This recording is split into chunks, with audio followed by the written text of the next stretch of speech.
You killed them. You killed all of them like you had done that before. You saw what I did. He's gone. I killed him a long time ago. I'm not supposed to exist anymore. I am so excited to share this with everybody. When I saw it on the big screen, I was just blown away and overwhelmed with just beaming with pride for everybody that was involved. You pour your heart and soul into a character and into a movie, and then you have to be silent and you have to wait and wait and wait until the rest of the world can see it. So I'm very, very excited to finally be able to share my experiences and to share the movie with the world. That's great. So are all of us. How did you come on board this picture? I'd say just a few months before principal photography, Ben called me and we had a great working relationship already. And he said, look, I'm thinking about you for this role. He told me a little bit about it. When I read the script, I was like, wow. And then I really dove into my character, into Aubrey. And I think I just called Ben straight back and was like, I'm in. Whatever you need, let's work on this character. Let's build her up. I was just so excited to dive into that. Tell us how you came on to the film. How'd you come on the project? I was connected immediately when I read the script and came in for the audition and just fell in love with the character and the story. And that was solidified even more when I got to read with Lathrop for the callback audition. Ben came in with some changes he wanted us to do in the room, and it just felt so familiar and easy. And I thought, well, that was a really good sign, and it made me want the role even more.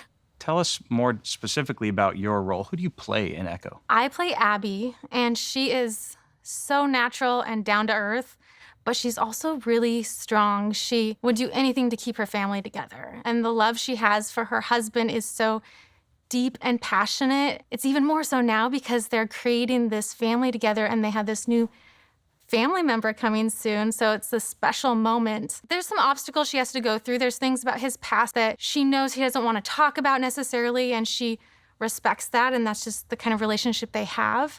But it was really interesting to be able to play around with how she would respond to those things when she finds certain things out. And it told me a lot about who she is and who she wants to be. How did you dive into the character? How did you prepare for your individual role? Yeah, what I love about Aubrey is her depth isn't always about what's said.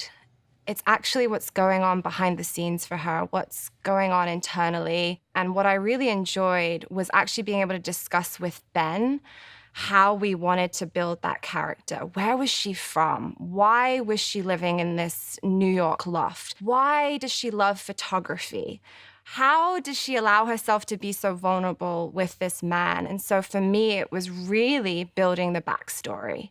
I have never worked with Ben before, but it felt like we had worked together for years. We just had this thing where he would come into a scene and just tweak it a little bit or have a small suggestion, and it just clicked right away. Like before he even finished his sentence, like I knew exactly what he wanted. He just had so much faith in me and my performance, and so much, he was so supportive. I couldn't ask for anything more. Tell us about the most difficult part. The emotional scenes sure seem challenging, but was there anything different away from that you found really difficult? I'm gonna answer this very, very carefully without trying to give anything away.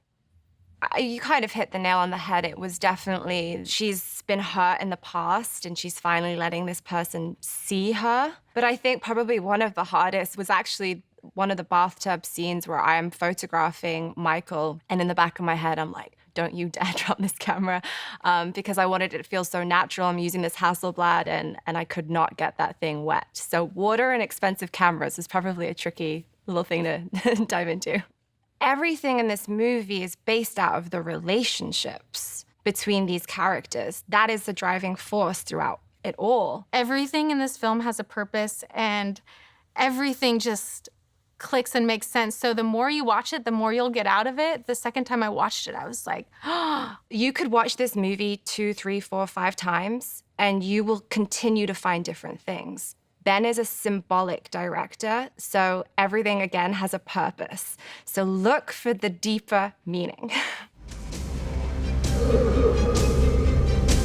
This is what you will always be. It was my mistake to pretend to be God. Who am I?